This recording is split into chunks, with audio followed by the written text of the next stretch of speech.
Olá, tudo bem? Estamos aqui mais uma vez para tratar de um assunto muito interessante, que é a sua saúde e a saúde da sua família. E hoje nós trouxemos um tema muito em alta, que é a dieta low carb.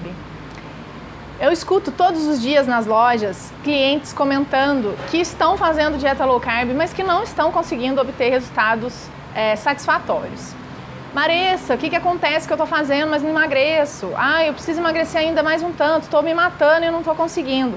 O que será que você está fazendo de errado? Então hoje eu convidei o nutricionista Marcelo Guedes.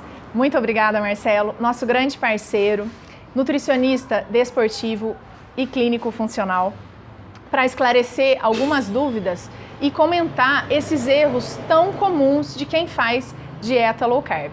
Marcelo atende aqui em Guará, temos o privilégio de ter Marcelo aqui em Guará, pertinho da gente, hein? No Rio de Janeiro e em São Paulo, capital.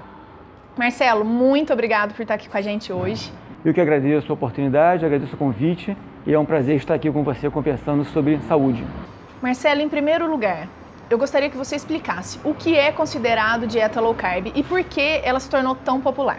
Ela se tornou popular porque tudo aquilo que promete emagrecimento, e principalmente emagrecimento rápido, se torna popular. Tá?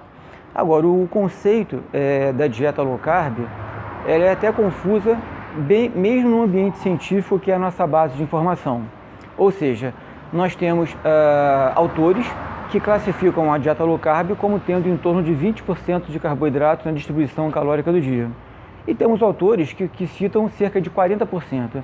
E uma dieta com 40% de carboidratos, temos que concordar que é uma bela quantidade de carboidrato. Então, a própria definição, não há um consenso entre os pesquisadores, né, que tem um desvio padrão muito alto, que vai de 20% a 40% da distribuição de carboidratos ao dia. Marcelo, se é uma dieta que promete o emagrecimento, por que tem tanta gente que faz e não consegue o resultado? Bom, vamos lá. Essa pergunta ela é extremamente pertinente, né?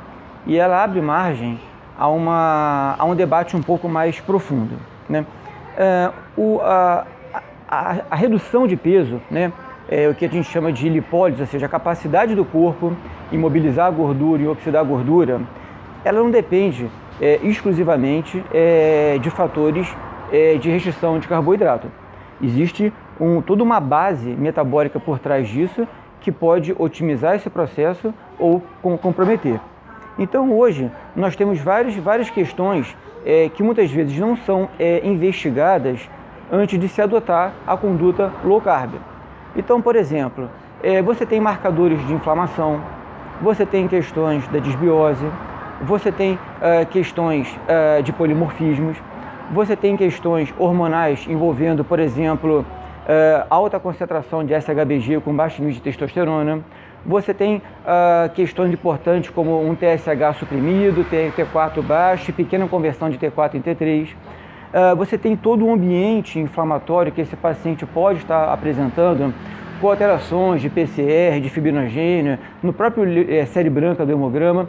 Então, quando você simplesmente adota uma estratégia de restringir carboidratos, mas não corrige essa base, ou seja, é um paciente que tem uma disbiose importante, tem alergias alimentares, cursa com quadro inflamatório, não vai ser simplesmente a diminuição, a restrição do carboidrato que vai promover a redução do peso. Você pode até adotar essa estratégia, mas se toda essa base não for contemplada e corrigida, ou seja, os parâmetros laboratoriais não forem observados, os parâmetros clínicos não forem observados, os parâmetros alergênicos não forem observados e ainda o painel genômico não tiver sido contemplado, uma simples restrição de carboidrato vai ser uma medida totalmente ineficaz.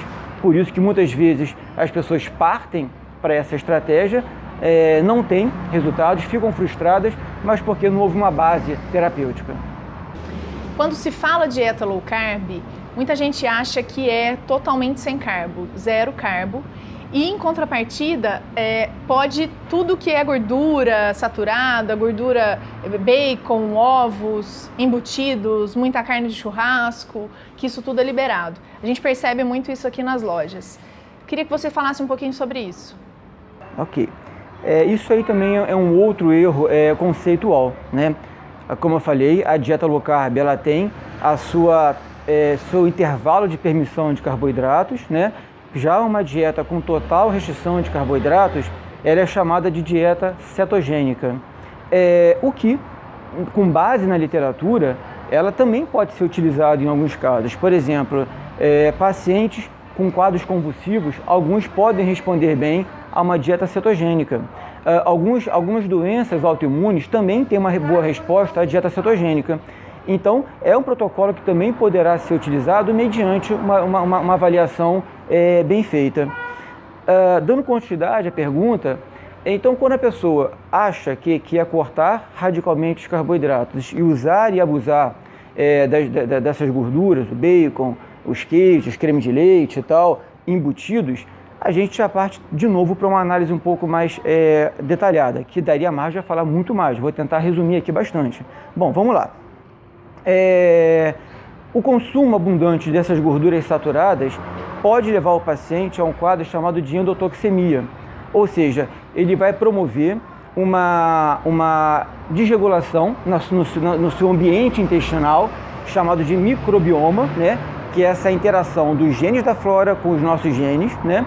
Isso pode promover uma translocação chamado de lipopolissacarídeos do teu ambiente intestinal para a tua corrente sanguínea, ativando os genes pró-inflamatórios, e o ambiente inflamatório levaria ao ganho de peso, que é tudo que ele não quer. Esse ambiente inflamatório poderia provocar resistência insulínica, um pré-diabetes, poderia levar a uma inflamação moderada do próprio sistema nervoso central, desregulando o seu centro de saciedade e aumentando a compulsão, desregulando o balanço de neurotransmissores, dopamina e serotonina, levando a um quadro, inclusive, de esteatose hepática. Então, vejo que também é uma conduta que pode ter seus prejuízos. Ainda, sabemos que todos os xenobióticos, ou seja, toxinas ambientais, elas têm grande preferência e acúmulo em gorduras. Quando você usa uma dieta com alta concentração de gordura e você não sabe qual é a base dessa gordura, como foi criado, alimentado esse porco, como é que está a condição desse leite, esse gado, ele recebeu alta carga de antibiótico, de ração transgênica, e que pasto, a quantidade de organoclorado que tem nesse pasto, sabemos que essa concentração elevada de xenobióticos vai vir para você via essa gordura. E sabemos também que alta exposição a xenobióticos vai te abrir um leque de opções de doenças. Depressão, síndrome do pânico, doença neurodegenerativa, câncer, obesidade e muitas outras. Então, gente, cuidado, né? Porque muitas vezes né, tentando acertar, você pode errar. Quais são os principais erros de quem faz dieta low carb e quais as consequências disso? A dieta low carb, quando mal orientada, tá? Eu não estou aqui dizendo que não é uma boa estratégia. Eu estou dizendo que pode ser uma má estratégia quando mal executada, né? Como tudo na vida, né? Então, alguns erros a gente percebe, né? Já falamos aqui, o consumo abundante de gorduras saturadas, muitas vezes a restrição de carboidratos que não deveriam ser restringidos, por exemplo, a moda da frutofobia, né? Nós sabemos a importância do consumo de frutas, né? Pela quantidade de vitaminas antioxidantes, pela quantidade de fibras, pela quantidade de polifenóis, inclusive polifenóis esses que vão modular a expressão de genes que levariam ao ganho de peso. Então, a abstinência de consumo de frutas pode, inclusive, levar ao ganho de peso pela modulação de genes que fazem a expressão da inflamação. E se você modula essa inflamação via antioxidante de fruta, você teria muito mais benefícios do que prejuízo. Então, é um erro importante. Lembrando que carboidratos como, por exemplo, o inhame, a mandioca, também chamada de aipim ou macaxeira, a própria aveia, né?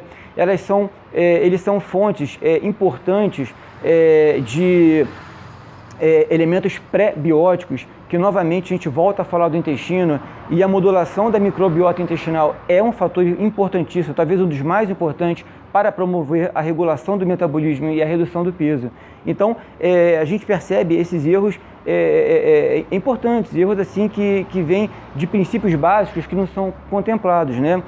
Muitas vezes as pessoas, no desespero de restringir um açúcar de boa qualidade, um mel, por exemplo, usam abusivamente os adoçantes sabendo que esses adoçantes também são elementos químicos que também comprometem a microbiota intestinal e podem desregular o centro de saciedade do corpo, aumentando a compulsão por carboidratos.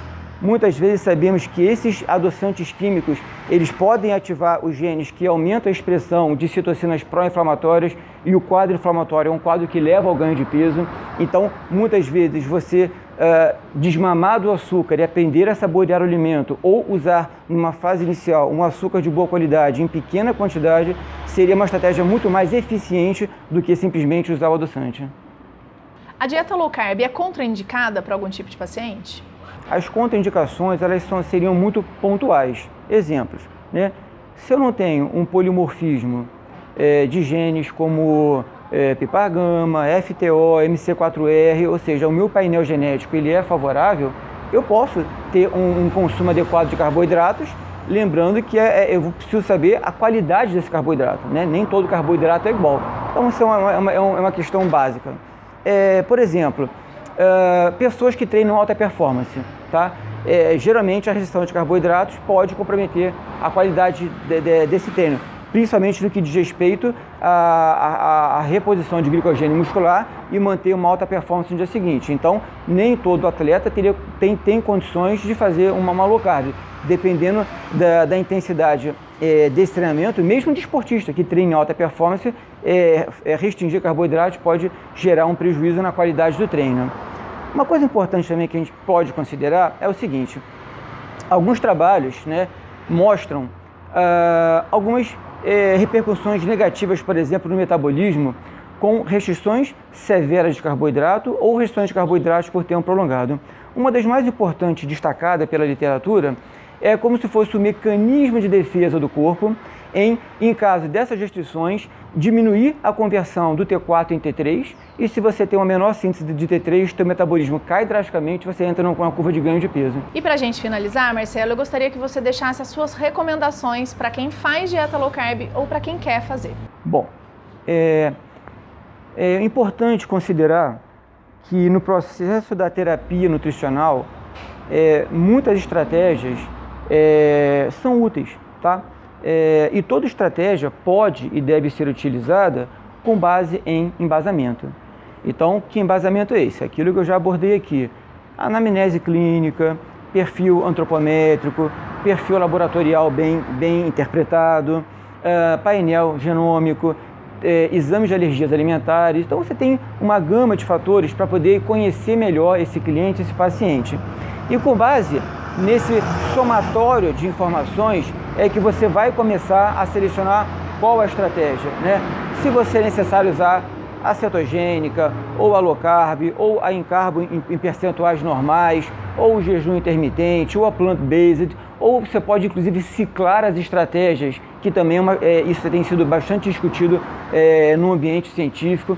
O que é importante é que cada estratégia selecionada seja, como eu disse, selecionada por um profissional qualificado. Então, simplesmente dizer que uma estratégia é que resolve, isso é um erro importante, e dizer que essa estratégia é a solução para todos os problemas, isso é um erro mais grave ainda. Então, tem que ter base para criar qual estratégia. Então, a low carb é sim uma estratégia. Não é a melhor, não é a pior, é apenas uma das que pode ser utilizada com base em fundamentação. Marcelo, muitíssimo obrigada por estar aqui com a gente, por trazer essas informações de tanta qualidade, de tanta relevância. E eu vou convidar você para se inscrever no nosso canal, curtir o vídeo, compartilhar para que mais pessoas tenham acesso a essa informação. E vou deixar aqui também os contatos do Marcelo Guedes, para quem quiser entrar em contato com ele e agendar a sua consulta. Muito obrigada, espero vocês no próximo vídeo. Tchau, tchau!